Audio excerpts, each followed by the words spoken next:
할렐루야.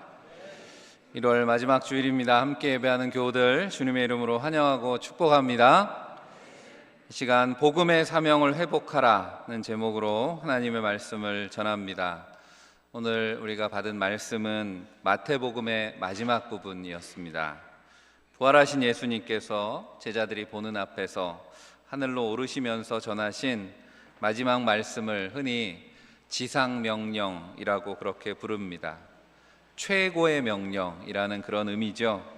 예수님께서 이 땅에 남기신 마지막 말씀이라는 의미에서 그리스도인이라면 명심하고 따라야 한다는 의미에서 지상명령, 가장 위대한 명령이라고 부르는 것입니다. 이 말씀은 마태복음에만 기록된 것이 아니라 마가복음에도, 그리고 누가의 문서인 사도행전 1장에도 마찬가지로 기록되어 있는 공관복음이 공히 중요하게 기록한 그런 말씀이기도 합니다. 주님의 이 지상 명령을 한마디로 하면 복음을 전파하라죠. 복음을 전파하라.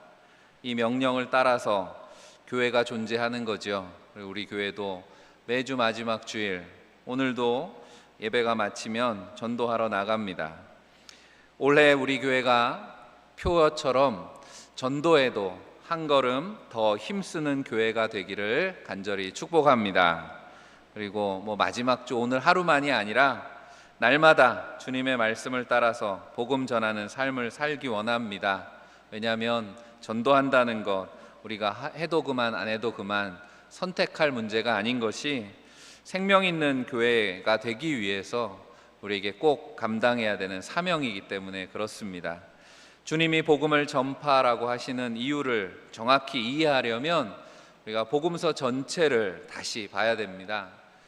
복음서에 처음으로 돌아가서 공생애를 시작하신 예수님께서 처음 선포하신 메시지를 우리는 기억합니다.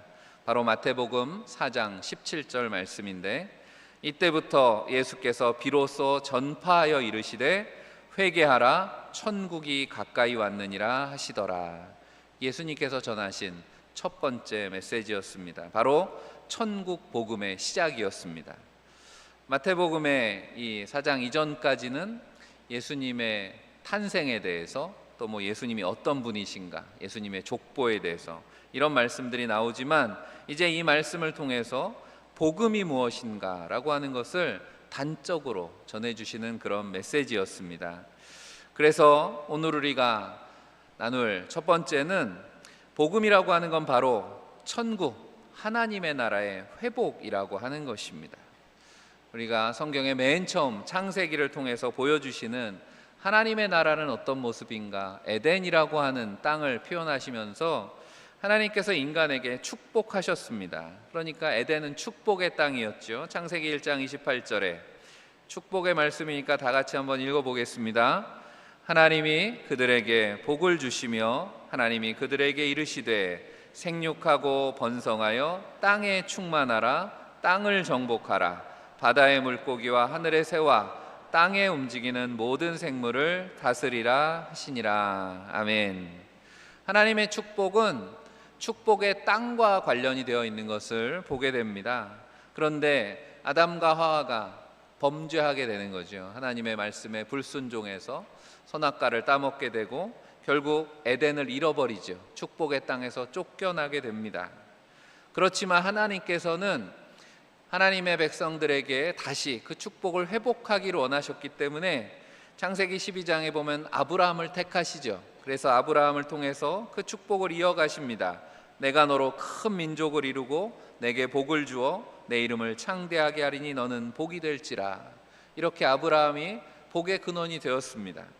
아브라함이 받은 복의 결과, 아브라함과 이삭, 야곱, 요셉에 이르러서 그렇게 하나님의 축복이 성취되죠. 그 복의 결과가 바로 이스라엘이라고 하는 민족이었습니다. 그리고 이스라엘에게 하나님께서는 약속의 땅을 또 선물하셨죠. 그래서 야곱의 자녀들 12지파가 가나안 땅을 정복하게 됩니다. 그게 구약 성경의 이야기이죠. 그리고 나서 이스라엘 가운데 유다 지파를 통해서 다윗의 가문으로 그 축복이 이어집니다. 우리가 그래서 마태복음 1장 1절 말씀에 복음서의 시작에 아브람과 다윗의 이름에 나오는 것이 우연이 아니라는 거죠. 아브람과 다윗의 자손 예수 그리스도의 계보라, 이렇게 복음서는 시작합니다.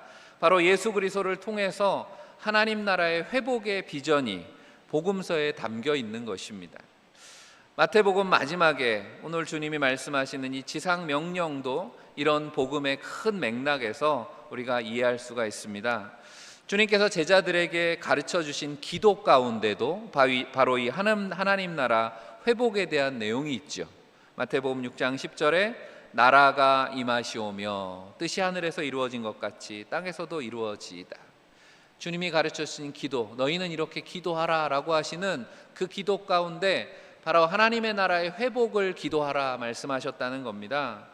공생애를 통해서 말씀하시고 보여주신 주님의 많은 사역들 속에 바로 이 하나님 나라 회복의 비전이 담겨 있습니다. 그런 관점을 가지고 복음서를 읽어보는 것도 의미가 있는 거죠. 하지만 제자들은 어떻습니까? 주님과 그렇게 말씀을 늘 하나님의 나라 회복의 비전에 대한 말씀을 듣고 동고동락하면서도 주님이 가시는 그 길을 알지 못했습니다. 그래서 결국은 주님을 배신하기까지 한 거 아닙니까? 그리고 그 배신자 중에 하나 가룟 유다는 이제 이 자리에 말씀을 듣는 이 자리에 없지요. 죽고 오늘 말씀을 듣는 제자의 수가 11명이라고 말씀하고 있는 겁니다. 주님이 십자가에 죽으시고 부활하신 후에도 제자들은 주님이 맡기신 이 지상 명령의 의미와 목적을 아직도 제대로 이해하지 못하고 있는 것을 봅니다. 오늘 17절에 예수를 배웁고 경배하나, 부활하신 주님을 만난 거예요. 하지만 아직도 의심하는 사람들이 있더라, 이런 말씀이 기록되어 있는 것을 봅니다. 부활을 대하는 제자들의 반응이 의심이 아니면 두려움이었다고 성경은 기록하죠. 부활이 분명 놀라운 사건이었던 것은 맞지만 십자가와 부활에 담겨있는 하나님의 원대한 구원의 계획을 이해하기에는 인간의 능력으로는 한계가 있었다라는 것입니다. 그래서 주님이 약속하신 게 뭐예요? 부활 승천하시면서 성령을 약속해 주신 거죠. 사도행전 1장 8절에 오직 성령이 너희에게 임하시면, 그때가 되면 예루살렘 떠나지 말고 기도하고 기다리면 약속하신 성령이 임한 후에 그들이 비로소 그들에게 맡겨주신 주님의 이 지상명령 복음의 사명이 뭔지 깨닫게 되는 거죠. 오늘 주님은 말씀합니다. 18절에 예수께서 나와 말씀하여 이르시되 하늘과 땅의 모든 권세를 내게 주셨으니, 하늘과 땅의 모든 권세를 주셨다. 사망의 권세를 이기시고 부활하신 주님에게 모든 권세가 있다라는 말씀입니다. 이 권세라는 말은 능력과 주권을 의미하는 것입니다. 어떤 능력입니까? 바로 하나님의 능력입니다. 하나님의 창조의 권세입니다. 하나님은 창조하시고 생명을 다스리게 하셨습니다. 누구든지 그리스도 안에 있으면 새로운 피조물이라는 말씀이 담긴 의미죠. 그리고 죽은 자를 살리는 능력입니다. 죄와 사망의 권세 아래 있는 자들을 사랑으로 구원하시고 회복하시는 능력입니다. 주님이 공생의 사역을 통해서 보여주셨던 것처럼 모든 병든 자, 얽매인 자, 가난한 자를 치유하시고 자유케 하시고 부욕케 하시는 능력이 주님께 있다라는 말씀입니다. 지상 명령을 전해주시면서 복음을 전파하라 하면서 왜 주님께서 모든 능력과 권세가 내게 있다 말씀하시는 거겠습니까? 하늘과 땅의 권세를 주님이 가지셨다 말씀하시는 이유는 바로 이 지상 명령을 듣고 그 말씀을 전하는 너희에게 이 권세와 능력을 주신다는 말씀입니다. 할렐루야. 마가복음 16장 17절 18절 말씀을 우리에게 그런 권세와 능력이 있다는 그것을 기억하면서 한번 읽어보시기 바랍니다. 한 목소리로 읽겠습니다. 믿는 자들에게는 이런 표적이 따르리니 곧 그들이 내 이름으로 귀신을 쫓아내며 새 방언을 말하며 뱀을 집어올리며 무슨 독을 마실지라도 해를 받지 아니하며 병든 사람에게 손을 얹은즉 나으리라 하시더라. 아멘. 이 말씀을 믿으십니까? 우리가 예수 이름의 권세, 성령의 능력이라고 부르는 것이 바로 이것입니다. 믿는 자들에게 이런 권세와 능력을 주시겠다 하셨고, 오늘도 복음이 전해지는 곳에서는 이런 능력과 권세가 나타난다라고 하는 거죠. 오늘 주님의 말씀을 듣는 우리에게 예수 이름의 능력과 권세 주심을 믿으시기를 바랍니다. 우리가 복음의 사명을 감당한다라고 할 때 전도하라 그러면 부담스럽잖아요. 복음을 전하라 그러면 뭔가 나는 할 수 없을 것 같잖아요. 우리가 하는 것이 아니라 우리에게 주신 그 능력으로 감당하는 줄 믿습니다. 복음의 사명을 그 능력으로 감당할 때 하나님의 나라가 회복될 것입니다. 두 번째로 하나님의 나라를 회복하는 이 복음의 사명은 바로 제자들에게 주신 사명이라고 하는 겁니다. 제자의 사명입니다. 승천하시는 자리에서 주님은 제자들에게 다시 한번 주님이 그들을 왜 부르셨는지를, 그 목적을 상기시켜 주고 계신 겁니다. 이제 복음을 들고 제자들이 해야 하는 일은 바로 지금까지 주님과 했던 일, 주님이 그들에게 보여주셨던 일이라고 하는 거죠. 이 말씀이 선포되는 자리를 오늘 말씀은 갈릴리라고 표현합니다. 예수님께서 제자들을 처음 만나셨던 곳, 예수님이 제자들을 부르셨던 그곳입니다. 우리가 지난 주일 오후에도 우리 신천 임원 헌신 예배하면서 주님께서 제자들을 부르셨던 의도에 대해서 마태복음 4장 19절 말씀에서 우리가 읽었습니다. 말씀하시되 나를 따라오라 내가 너희를 사람을 낚는 어부가 되게 하리라 하시니, 지난주 오후에는 이 되게 하리라 라는 말씀에 주목했습니다. 제자들을 부르셨을 때 너희로 사람을 낚는 어부가 되라고 말씀하지 않으셨고 되게 하시겠다는 거죠. 주님께서는 부르실 때, 우리에게 사명을 맡기실 때 능력도 함께 주신다라고 하는 겁니다. 그들을 처음 제자로 부르셨던 그곳에서 다시 한번 그들에게 맡기시는 지상 명령을 전달하셨습니다. 그런데 우리가 이 말씀을 읽으면서 이 말씀은 기록되던 당시에 초대교회 성도들에게도 선포되었던 말씀이라는 것을 기억해야 됩니다.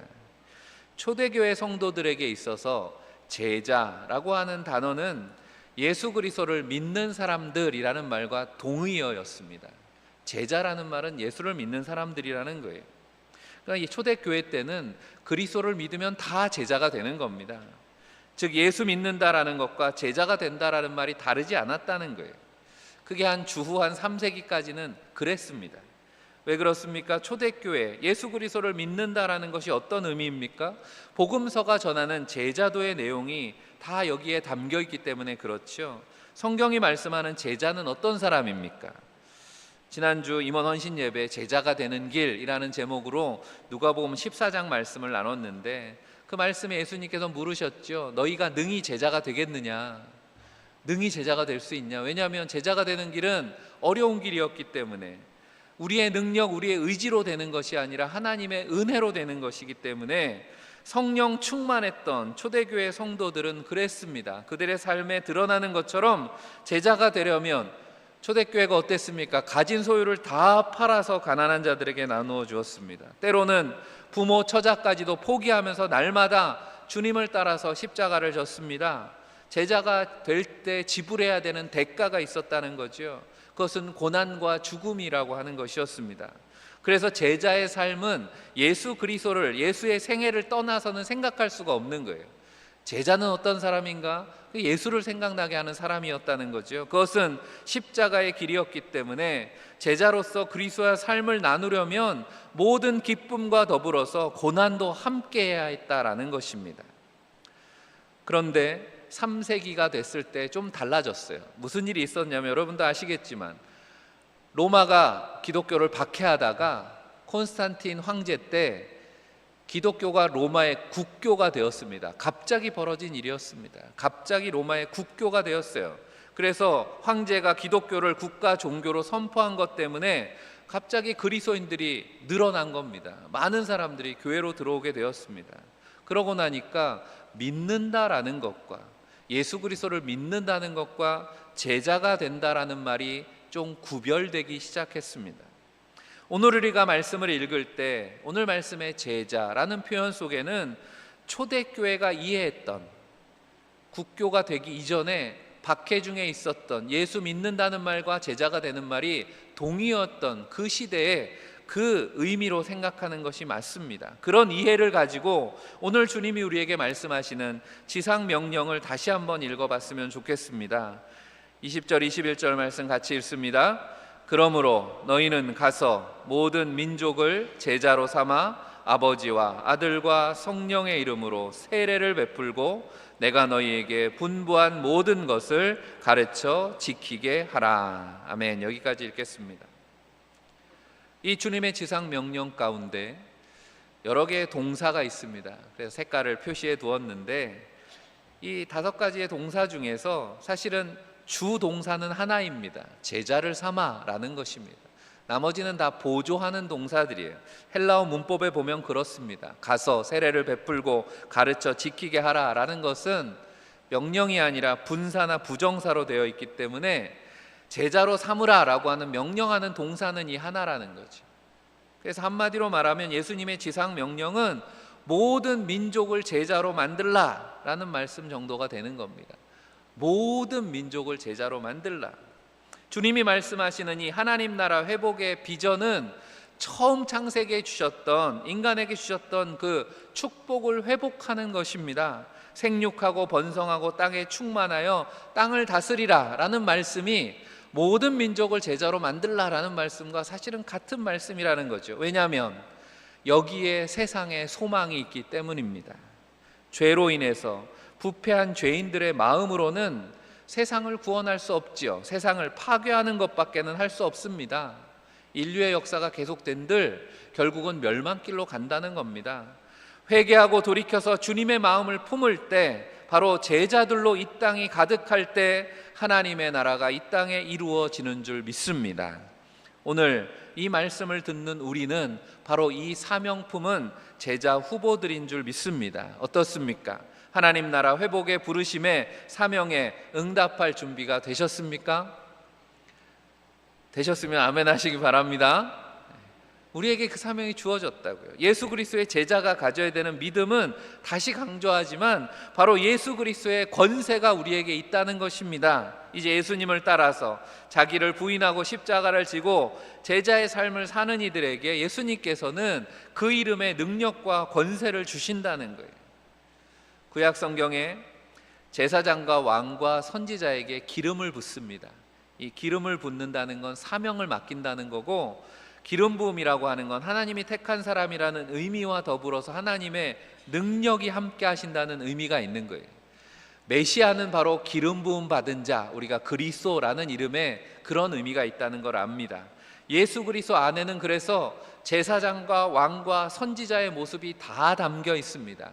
그 능력이 주님 안에 다 담겨 있다는 거죠. 바로 하늘과 땅의 모든 권세를 지니신 만왕의 왕이라는 것이고, 말씀이 육신이 되신 주님은 친히 말씀이 계시가 되신 선지자 역할을 감당하시는 것이고, 무엇보다도 자신의 몸을 속죄를 위한 희생제물 삼으셔서 모든 죄인들의 죄를 속하셔서 하나님 앞에 히브리서에 보면 대제사장이 되셨다, 그렇게 말씀합니다. 바로 공생의 예수 그리스도를 통해서 우리에게 보여주셨던 이 모든 능력이 제자들에게도 주어진다는 말씀입니다. 물론 제자가 된다는 것이 세상의 권력과 같이 자신을 높이고 지배하는 것이 아니라, 제자에게 주어진 이 모든 권세는 예수님을 닮은 십자가를 지는 권세이고, 섬기는 권세이고, 종이 되는 권세입니다. 무엇보다 사랑으로 모든 문제를 해결하는 권세인 줄 믿습니다. 우리에게 주신 이 제자의 사명을 감당하기 위해서 중요한 말씀이 하나 더 덧붙여 있죠. 20절 나머지 안 읽은 말씀이 뭡니까? 볼지어다 내가 세상 끝날까지 너희와 항상 함께 있으리라. 아멘. 이 모든 권세와 더불어서 지상 명령을 받은 제자들에게 주신 예수님의 또 한 가지 강력한 무기가 여기에 있습니다. 바로 마태복음이 전하는 예수님의 또 다른 이름, 임마누엘이라고 하는 것이 우리와 함께 한다는 거죠. 언제나 우리와 함께 하시겠다는 약속보다 우리에게 더 든든한 무기가 뭐가 있겠습니까? 전능하신 하나님께서 우리와 늘 함께 하십니다.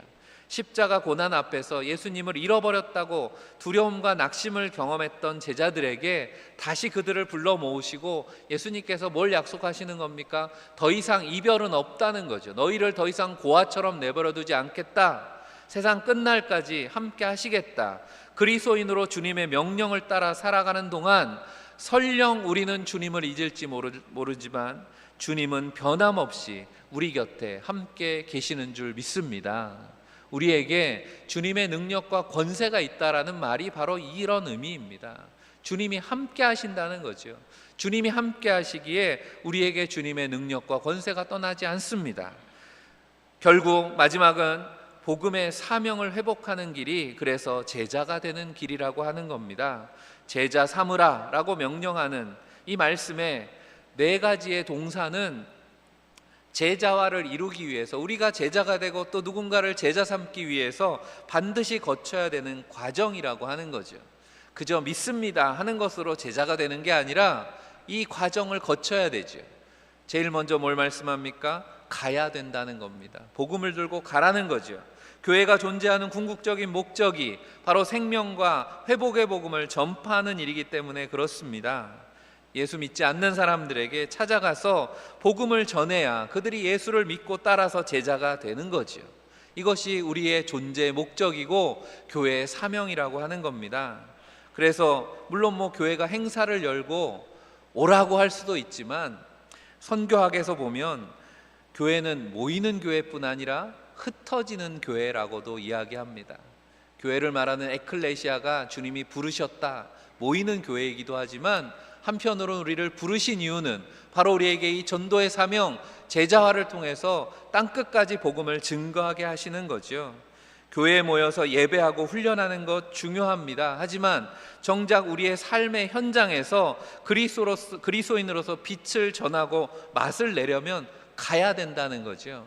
그렇지 않으면 우리는 그저 모이는 썬데이 크리스찬에 머물고 말 것입니다. 하지만 하나님이 우리에게 원하시는 것은 흩어지는 교회, 에브리데이 크리스찬이 되기를 원하신다라고 하는 거죠.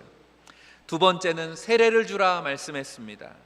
세례는 신앙 공동체 일원이 되는 신앙의 고백이 담겨 있는 의식이죠. 내가 주님의 권세에 굴복하겠습니다 라고 하는 서약의 표시입니다. 전도는 누군가 신앙을 고백할 때까지 도와주는 게 전도입니다. 그래서 누군가에게 복음을 전하는 게 끝이 아니라 전도는 제자와의 시작이라는 것을 우리가 기억해야 됩니다. 오늘도 출산 광고가 있는데 여러분, 생명을 잉태하고 출산해서 키워본 경험이 있는 분들은 압니다. 날마다 신비로운 체험을 하게 되죠. 성장하는 생명을 대하는 감격은 말로 표현할 수 없습니다.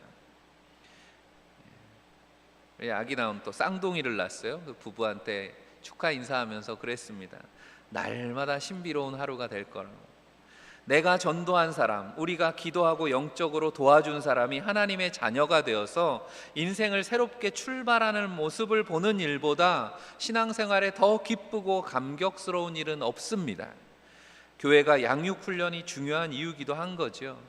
세 번째로는 가르쳐 지키게 하라 말씀했습니다. 마태복음에서 예수님이 하신 사역을 요약하면 가르치고 전파하시고 병 고치는 것이었습니다. 이게 마태복음 4장 23절에 예수님의 공생의 시작에 나오는 말씀이에요. 예수께서 온 갈릴리에 두루 다니사 그들을 회당에서 가르치시며 천국 복음을 전파하시며 백성 중에 모든 병과 모든 약한 것을 고치시니.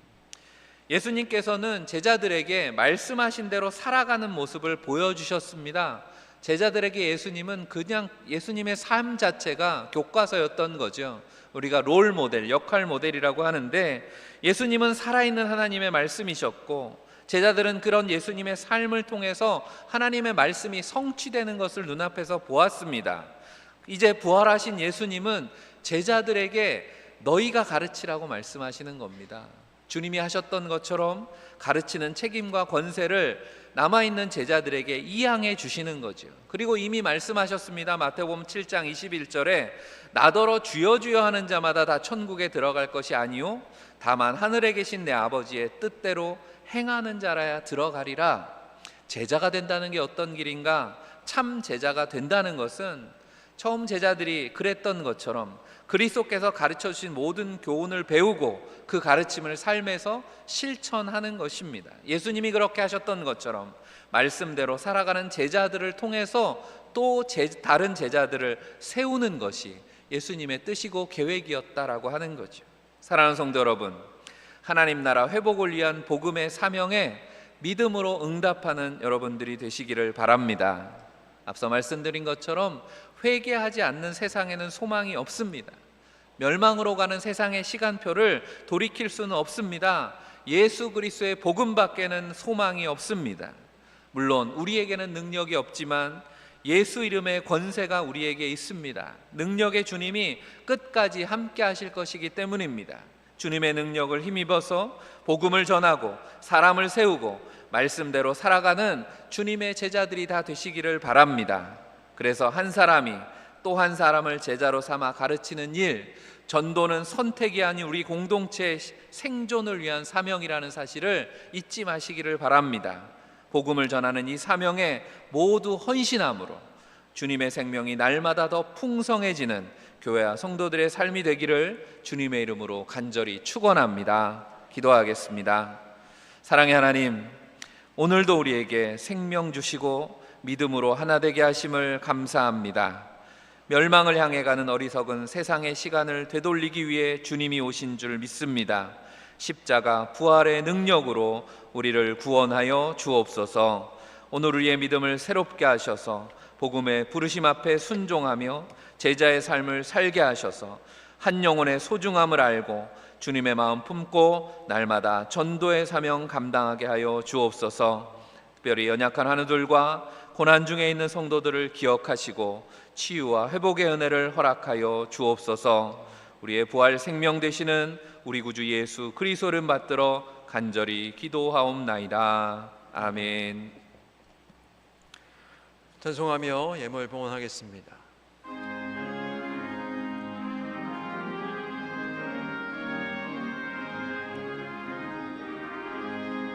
흑암에 사는 백성들을 보라. 수많은 심령 멸망하겠네.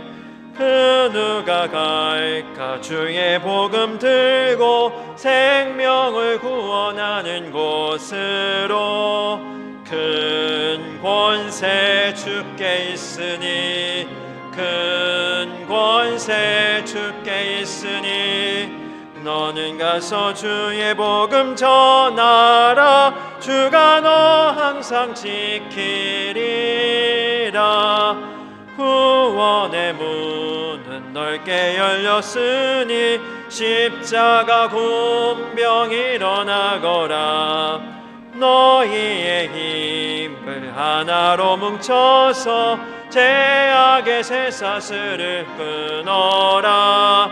큰 권세 주께 있으니 큰 권세 주께 있으니 너는 가서 주의 복음 전하라. 주가 너 항상 지키리라. 왜 너는 멸망길을 가려느냐. 주 음성 듣고 응답하여라. 널 구원하려 예수 죽었으니 생명의 참된 복음 전하라. 큰 권세 주께 있으니 큰 권세 주께 있으니 너는 가서 주의 복음 전하라. 주가 너 항상 지키리라. 온천하 만민 승리의 그날에 영광과 찬송 주께 드리네. 속죄함 입어 구원받았으니 기쁘게 할렐루야 부르세. 큰 권세 주께 있으니 큰 권세 주께 있으니 너는 가서 주의 복음 전하라. 주가 너 항상 지키리라. 다 자리에서 일어나겠습니다. 복의 근원이신 하나님 아버지, 우리를 구원하시는 은혜와 사랑에 감사하며 이 시간 마음과 정성을 다해 드리는 예물을 기쁘게 받아 주옵소서. 모든 주권이 하나님께 있음을 믿으며 구별해 드리는 10의 1조와 각양의 감사 예물을 봉헌하는 성도들에게 하늘의 복으로 넘치게 하실 줄 믿습니다. 이 예물이 사용되는 곳마다 주님 언제나 약속하신 대로 함께 하셔서 우리를 제자로 부르신 사명을 기억하며 복음을 전하기에 힘쓰는 자리마다 능력으로 역사하여 주옵소서. 명절을 맞아 함께하는 사랑하는 성도들 가정마다 주님의 평화와 기쁨이 넘치게 하실 줄 믿으며 우리 주 예수 그리스도 이름 받들어 간절히 축복하며 기도하옵나이다. 아멘.